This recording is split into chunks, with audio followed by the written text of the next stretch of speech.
ओह, आज हम बात कर रहे हैं क्लास 10th की। क्लास 10th के लिए सामान्य हिंदी काव्यांजलि, और इसका पोयम का, कविताओं का प्रथम चैप्टर है सूरदास। भक्ति काल के कवि सूरदास, ब्रज भाषा के कवि सूरदास, कृष्ण कन्हैया की बातें करने वाले कवि सूरदास, उद्धव की बातें, माता यशोदा का वर्णन करने वाले सूरदास, नंद के गांव की बातें करने वाले सूरदास। तो आइए आज हम जानते हैं सूरदास जी के विषय में। जब हम सूरदास जी के विषय में जानेंगे तभी तो हमें उनके पदों को पढ़ने में मजा आएगा, और उनके पद, उनका गायन, उनका भाषा, उसमें अलंकार, क्या गजब है। कोई नेत्र विहीन होते हुए इतना सुंदर वर्णन कर सकता है। वास्तव में जिस पर ईश्वर की कृपा है, कान्हा की कृपा उनके ऊपर अगर ना होती तो वो कभी भी इस प्रकार के वर्णन नहीं कर सकते थे। आइए देखते हैं क्या है, क्या खास बात है, क्या विशेष बात है उनकी रचनाओं में।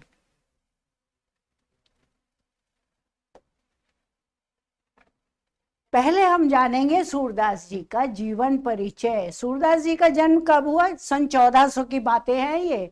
1400 कितने 100 साल पुरानी, कितने 100 साल, 500, 1478 से 1578, 1678, 1778, 18, 19, 20, आज से 600 साल पहले की बातें हैं। 550, 600 साल पुरानी बातें हैं ये। तो कब? सन 1478 में आपका जन्म हुआ था। याद रखना, ये बहुत इंपॉर्टेंट है।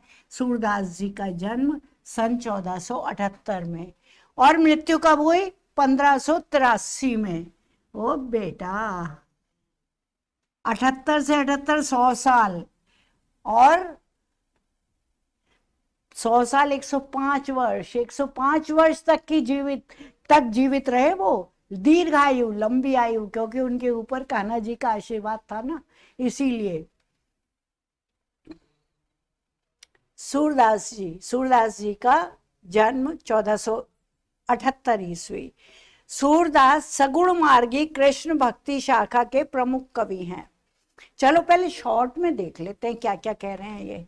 नाम है, कवि का नाम है सूरदास, सन 1478, ग्राम क्या है उनका? रुनकता। कितना ध्वन्यात्मक नाम है इस गांव का, रुनकता, जैसे रुंझुन रुंझुन करता कोई चल रहा हो। ये तो याद रह जाएगा आपको आराम से, रुनकता। और गुरु उनके कौन थे? वल्लभाचार्य। कविता लिखी उन्होंने ब्रजभाषा और शैली, पद लिखे उन्होंने बहुत सारे। उनके रचनाओं के नाम क्या हैं? सूरसागर, सूरसावली, साहित्य लहरी। मेन है सूरसागर, सूरसागर में उनकी रचनाएं भरी पड़ी हैं। तो सूरसागर, सूरसावली और साहित्य लहरी। और मृत्यु कब हुई? अभी हमने देखा था कब मृत्यु हुई, 1583 ईस्वी में। हिंदी साहित्यकाश के दैदीप्यमान सूर्य, चमकते हुए सूर्य, किसके? हिंदी साहित्य के, हिंदी साहित्य रूपी आकाश के चमकते हुए सूर्य है। सूर सूर तुलसी शशि, उडगन के शब्दास। सूर सूर्य है, तुलसी शशि चंद्रमा है, और जुगनू केशवदास हैं। ये एक कहावत प्रचलित है हिंदी काव्य में, हिंदी साहित्य में इस प्रकार की बातें होती रहती हैं। तो सूरदास सगुण मार्गी कृष्ण भक्ति शाखा के प्रमुख कवि हैं। अब आप कहोगे कि सगुण मार्गी क्या होता है? भक्ति काल में, उस समय जब आपका जन्म हुआ था, जब बातें हो रही थी आपकी, आप रचनाएं कर रहे थे, दो प्रकार की भक्ति चलती थी, एक निराकार और एक साकार, एक निर्गुण भक्ति और एक सगुण भक्ति। निर्गुण भक्ति की रचनाएं किसने की? कबीरदास जी ने। कबीरदास जी के राम सब जगह व्याप्त हैं, घट घट में राम व्याप्त हैं, हर व्यक्ति के हृदय में व्याप्त है। वो हैं कबीरदास के राम। वो जो है ईश्वर उनके एक आकार में, एक भाषा में, एक रूप में बंधे हुए नहीं हैं।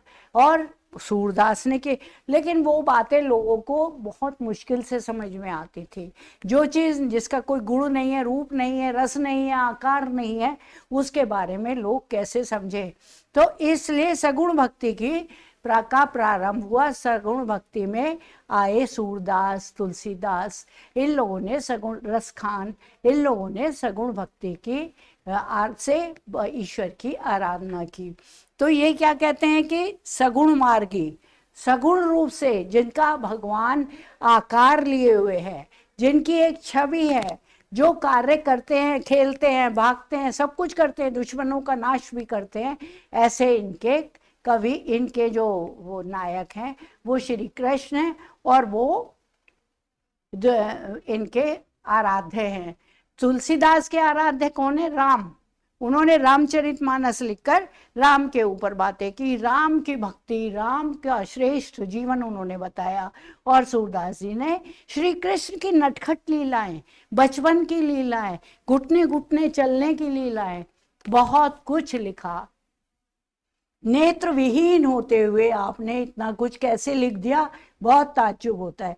मैं तो गदगद हो जाती हूँ भाई इनकी रचनाएं पढ़कर। कहा जाता है कि इनका जन्म आगरा से मथुरा जाने वाली सड़क पर स्थित रुनकता नामक गांव में सन 1478 में कब हुआ? वैशाख शुक्ल पंचमी मंगलवार संवत 1535 ईस्वी। यहाँ तक इतनी डिटेल निकाल ली।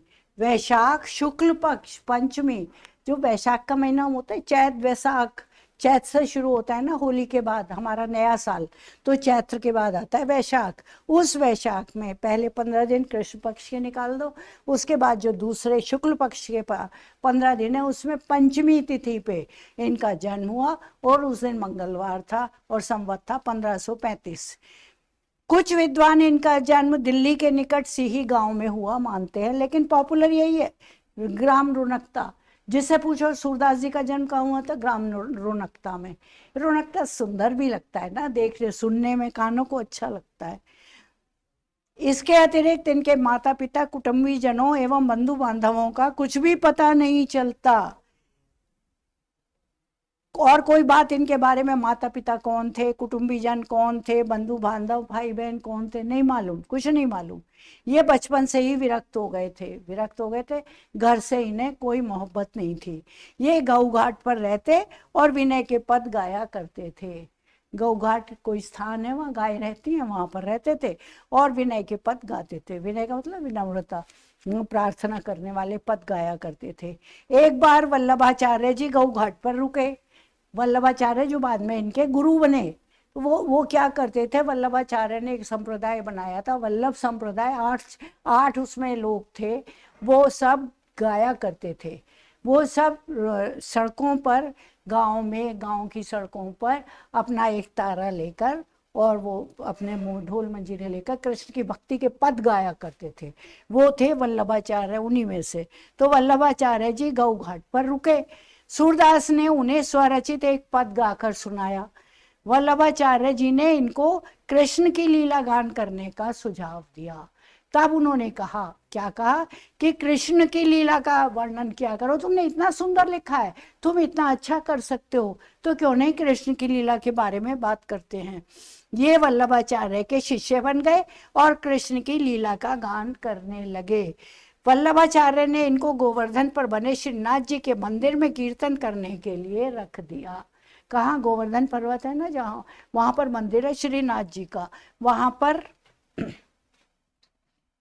पहले तो ये कर दे कि वल्लभाचार्य इन्होंने क्या किया, कृष्ण की लीला गान करने का सुझाव दिया। फिर इन्होंने गोवर्धन पर बने श्रीनाथ जी के मंदिर में कीर्तन करने के लिए रख दिया। तो वल्लभाचार्य के पुत्र विट्ठलनाथ ने अष्टछाप के नाम से 8 कृष्ण भक्त कवियों का संगठन किया था। वल्लभाचार्य जी के पुत्र ने किया था, मैंने बताया वल्लभाचार्य ने नहीं, वल्लभाचार्य जी के पुत्र ने किया था, विट्ठलनाथ ने। तो ये अष्टछाप के नाम से 8 कृष्ण भक्त कवियों का संगठन किया। सूरदास इस अष्टछाप के सर्वश्रेष्ठ कवि हैं। सूरदास भी उसमें एक थे। चैतन्य महाप्रभु भी उसी में थे और इनका गोलोकवास सन 1583 ईस्वी में गोसाई विट्ठलनाथ के सामने, भाई वाह, ये जो थे विट्ठलनाथ जिन्होंने बनाया था ये अष्टछाप, उनके सामने गोवर्धन की तलहटी में पारसोली नामक ग्राम में हुआ था। गोवर्धन पर्वत के जहाँ गोवर्धन पर्वत है उसकी तलहटी में, उसके समतल प्लेस पर एक गांव है जिसका नाम है पारसोली। पारसोली गांव में उन्हीं के सामने, उनकी नजरों के सामने, उनकी बाहों में इन्होंने अपना शरीर त्यागा। खंजन नैन रूप रस माते पद का गायन करते हुए इन्होंने अपने भौतिक शरीर को छोड़ दिया। खंजन पक्षी होता है, तो खंजन नैन रूप रस माते, रूप रस में लगे हुए, रूप रस में डूबे हुए खंजन रूपी नैन का पद का, इस पद को गाते हुए इन्होंने अपने भौतिक शरीर को त्याग दिया।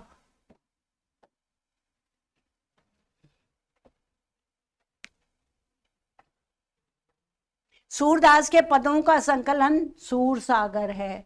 बताया था ना हमने, इनकी रचनाएं, मेन रचना है सूर सागर। सूर सारावली तथा साहित्य लहरी इनकी अन्य रचनाएं हैं। खास ध्यान, साहित्य लहरी और सूर सारावली अन्य रचनाएं। यह प्रसिद्ध है कि सूर सागर में 1.25 लाख पद थे, परंतु अभी तक केवल 10,000 पद ही प्राप्त हो पाए हैं, और पता नहीं कहाँ गए, इधर उधर खो गए, फाड़ दिए, फेंक दिए, क्या किया, या और कवियों ने अपने नामों से उनको ले लिया होगा, कुछ पता नहीं।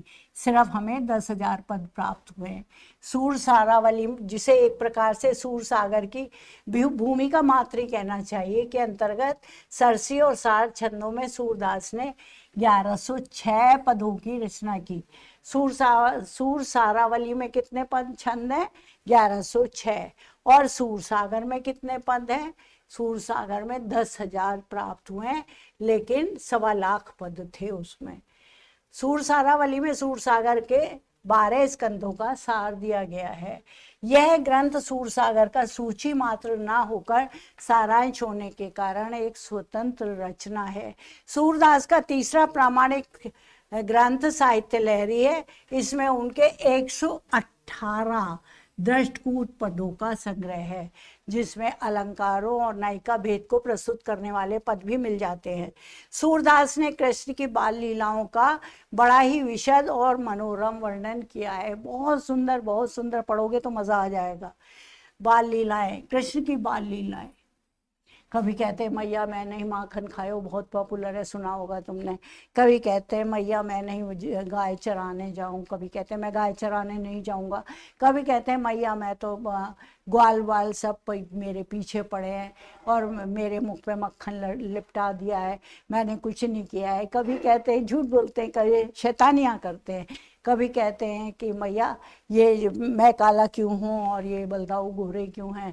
इस प्रकार के अनेक पद सूरदास ने रचित किए हैं, उनके द्वारा लिखे गए हैं। विशद और मनोरम वर्णन किया है। बाल जीवन का कोई पक्ष ऐसा नहीं जिस पर इनकी दृष्टि ना पड़ी हो। बिना दृष्टि होते हुए भी दृष्टि पड़ जाती है। अंतर्दृष्टि, जिसके अंतर के नेत्र खुले हुए हैं, भगवान ने इनके विशेष नेत्र खोले रखे थे, जिसके कारण इन्हें सब कुछ अनुभव होता था, समझ में आता था। और वैसे ये जन्मांध थे, जन्म से अंधे थे। इन्होंने संसार की शोभा को नहीं देखा था, संसार के बारे में कुछ नहीं जानते थे। संसार कैसा है, नीला रंग क्या है, लाल रंग क्या है, कुछ पता नहीं है। आंखों में तो अंधेरा ही अंधेरा है, लेकिन उसके बाद भी इतनी सुंदर रचनाएं, इतना सुंदर वातावरण, ऐसा सोने का मणियों का वर्णन, इतनी सुंदर भावों का वर्णन। विशेष रूप से इन्हें दिव्य नेत्र प्राप्त थे। लगता है भगवान कृष्ण ने इनकी भक्ति से प्रसन्न होकर इनको दिव्य नेत्र दे दिए थे। बाल जीवन का कोई पक्ष ऐसा नहीं जिस पर इनकी दृष्टि ना पड़ी हो, इसीलिए इनका बाल वर्णन विश्व साहित्य की अमर निधि बन गया है। गोपियों के प्रेम और विरह का वर्णन भी बहुत आकर्षक है। गोपियों का प्रेम, क्या उद्धवों को लताड़ा है इन्होंने, और विरह का वर्णन भी बहुत आकर्षक है। संयोग और वियोग दोनों का मर्मस्पर्शी चित्रण सूरदास ने किया है। सूर सागर का एक प्रसंग भ्रमर गीत कहलाता है। इस प्रसंग में गोपियों के प्रेमावेश ने ज्ञानी उद्धव को भी प्रेमी और भक्त बना दिया। फिर वो जाने का नाम ही नहीं ले रहे थे। बहुत समय तक वो वहीं ब्रज में रहे गोपियों के साथ और उनसे प्रेम और भक्ति का भाव सीखा। वरना उद्धव क्या थे? ज्ञान के समुद्र, निराकार ईश्वर की आराधना, निराकार ईश्वर के बारे में बताना। गोपियों को वो बताने आए थे, कृष्ण ने भेजा था कि जाओ उन्हें समझाओ कि ईश्वर सब जगह है, अगर मैं वहाँ नहीं हूँ तो क्या, ईश्वर तो हर जगह है ही। लेकिन गोपियों का प्रेम देखकर, गोपियों की भक्ति देखकर ये भी भक्त बन गए, उधर भी प्रेमी और भक्त बन गए। सूर के काव्य की सबसे बड़ी विशेषता है इनकी तन्मयता। ये जिस प्रसंग का वर्णन करते हैं उसमें पाठक को आत्मविभोर कर देते हैं, सच में कर देते हैं। हर व्यक्ति के मन में वो भावनाएं जागृत होने लगती हैं। इनके विरह वर्णन में गोपियों के साथ साथ ब्रज की प्रकृति भी विषादग्रस्त हो जाती है। विषादग्रस्त का दुख उसमें भी दिखाई देता है। पत्ते कोमल हो गए, मुरझा गए, नीचे को टपक रहे हैं, उसकी बूंदें गिर रही हैं। प्रकृति में वो चंचलता नहीं है, वो सौंदर्य नहीं है। इन सब का वर्णन बहुत सुंदर किया है। सूरदास ने प्रेम और विरह के द्वारा सगुण मार्ग से कृष्ण को साध्य माना है। प्रेम के द्वारा और विरह के द्वारा सगुण मार्ग, इनका ईश्वर मैंने बताया ना आकार वाला है, तो वो सगुण मार्ग से कृष्ण को साध्य माना है। उनके कृष्ण सखा रूप में भी सर्वशक्तिमान परमेश्वर हैं। हालांकि गोपियों ने उन्हें सखा माना है, अपना मित्र माना है, लेकिन उसके बाद भी वो परमेश्वर मानती हैं। वो सर्वशक्तिमान परमेश्वर हैं। साख्य भाव भक्ति के साथ सूरदास ने भक्ति को सुगम सर्वजन सुलभ बनाने के लिए वात्सल्य और दाम्पत्य भाव द्वारा भी भगवान की आराधना उपासना की है।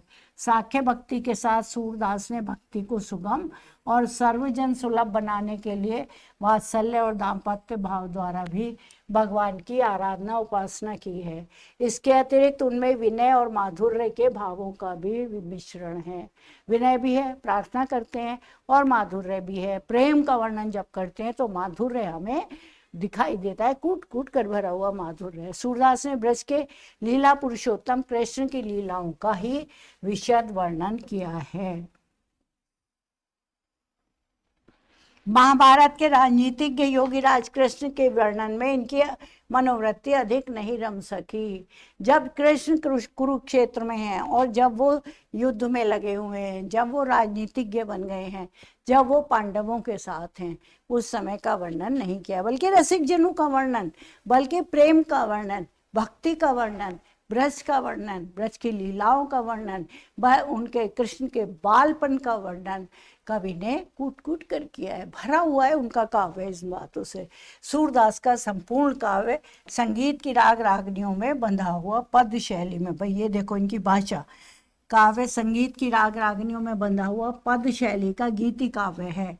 इसमें भाव साम्य पर आधारित उपमाओं, उत्प्रेक्षाओं और रूपों की छटा देखने को मिलती है। खूब उपमाएं दी हैं उन्होंने, उत्प्रेक्षा अलंकार का प्रयोग भी खूब किया है और रूपक का प्रयोग भी खूब किया है। कवि जब तक अलंकारों का प्रयोग, छंदों का प्रयोग अपने भाषा साहित्य में नहीं करते हैं, अपने काव्य में नहीं करते हैं, तो भाषा का सौंदर्य उभर कर नहीं आता।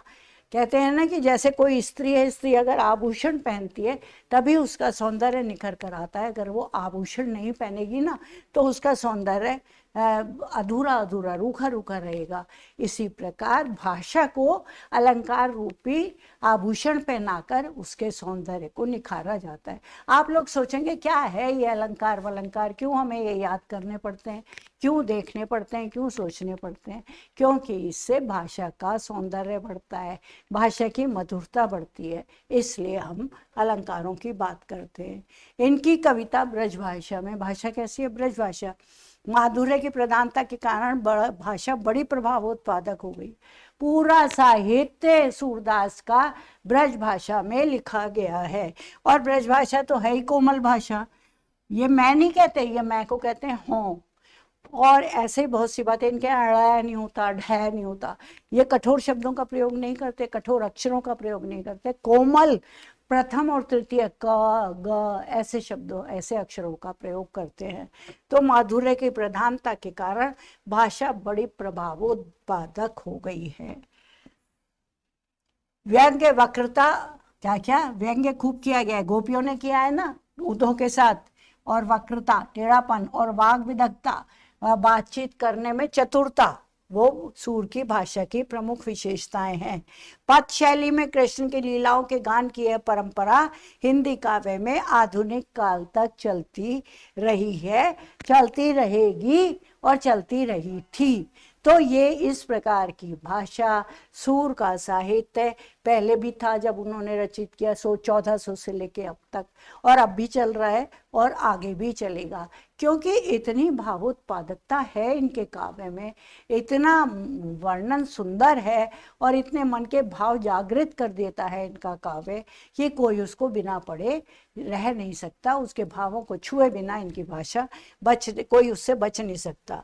सूरदास जी हिंदी साहित्यकाश के दैदीप्यमान सूर्य हैं, उनके समक्ष अन्य कवि साधारण नक्षत्र बनकर रह जाते हैं, वो तो है ही। अभी मैंने बताया था ना कि वो चमकते हुए सूर्य हैं, हिंदी साहित्य के चमकते हुए सूर्य हैं, और दूसरे लोग उनके लिए सामने जुगनू बन जाते हैं। तभी तो कहा गया है सूर सूर तुलसी ससी उडगन केशव दास।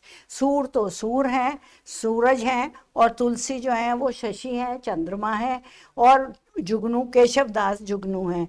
अब के कवि खद्योत सम जहते करत प्रकाश, और आजकल के कवि तो खद्योत के समान है, जो यहाँ वहाँ थोड़ा थोड़ा प्रकाश अपनी रचनाओं से करते रहते हैं। तो ये है हमारे सूरदास, इन्होंने रची हैं रचनाएं, इन्होंने जाना है कैसे ब्रज भाषा में अपने काव्य से, अपने काव्य के भावों से लोगों के दिलों तक पहुंचना। तो आइए अब पढ़ते हैं आगे इनकी रचनाएं। Happy learning children. ओके।